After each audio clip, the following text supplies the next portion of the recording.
Naitwa Nestor Ali, ni fizioterapia kutoka katika hospitali ya rufaa ya mkoa wa Songea, na leo natamani kuzungumzia kuhusiana na huduma mbalimbali pamoja na matibabu mbalimbali ambayo yanatolewa kutoka katika hospitali ya rufaa ya mkoa wa Songea kwenye kitengo cha physiotherapy ama fizioterapia. Kuna huduma mbalimbali ambazo tunazitoa kwenye kitengo chetu cha fizioterapia, ambayo tunahudumia wagonjwa ambao wana changamoto za mgongo za muda mrefu na muda mfupi, lakini pia tunahudumia wenye changamoto ya shingo, maumivu ya misuli, maumivu ya magoti, pamoja na maumivu mbalimbali ambayo yanapatikana kwenye mwili. Lakini pia tunahudumia wagonjwa ambao watoto waliozaliwa na changamoto ya kuwa na mtindio wa ubongo, lakini kuna watoto ambao wamezaliwa na mguu kifundo, pia huduma hizo zinatolewa. Ukiachana hao, tunahudumia watoto ambao wamepata changamoto ya kurudi nyuma katika hatua za ukuaji ambayo haendani na umri wao, ama wale ambao bado hawajazifikia ukilinganisha na umri ambao wamekuwa nao.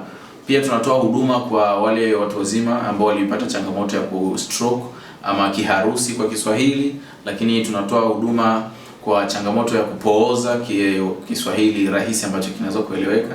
Lakini tunatoa huduma ya utengamao kwa ujumla kwa watu wa aina mbalimbali waliopata majeraha wakiwa viwanjani, ama alikuwa nyumbani akapata kuumia na maumivu ya misuli, kuteguka Kiswahili wanasema hivyo.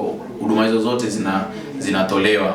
Kwa hiyo tunawakaribisha sana. Huduma ni bora na zinatolewa kila siku, Jumatatu, Jumanne, Jumatano ni siku special ambayo tunatoa huduma kwa ajili ya watoto wenye mguu kifundo.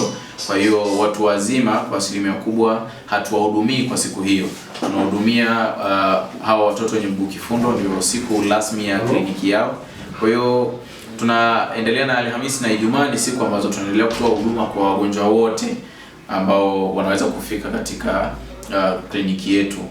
Kwa hiyo tunawakaribisha sana. Huduma ni bora na tunazitoa kwa weledi mkubwa, ambao baadhi ya wagonjwa wamekuwa wakileta feedback nzuri zaidi kwamba maendeleo ni mazuri. Wapo ambao tulisitisha huduma baada ya kuwa na maendeleo chanya, maendeleo mazuri ambayo hahitaji kuwa na muendelezo wa matibabu kwa sababu tayari wameshapona. Kwa hiyo tunawakaribisha sana sana, na kwa asilimia kubwa asilimia kama 80 kila mwezi tunapokea wagonjwa wa stroke pamoja na wenye maumivu ya mgongo, shingo na magoti, tunawapokea sana. Asilimia 20 zilizobaki tunagawanya kwa wagonjwa wa stroke, tunagawanya kwa watoto ambao wana changamoto za kuzaliwa na kichwa kikubwa ama kichwa maji wanaita Kiswahili, wale waliozaliwa na mgongo wazi, kuna watoto waliozaliwa na mtindio wa ubongo, wanagawanyika katika hizo asilimia 20 ambazo zimebakia. Hivyo tunawakaribisha sana. Huduma hizo zinaendelea ni kila siku, kwa hiyo wakaribia sana.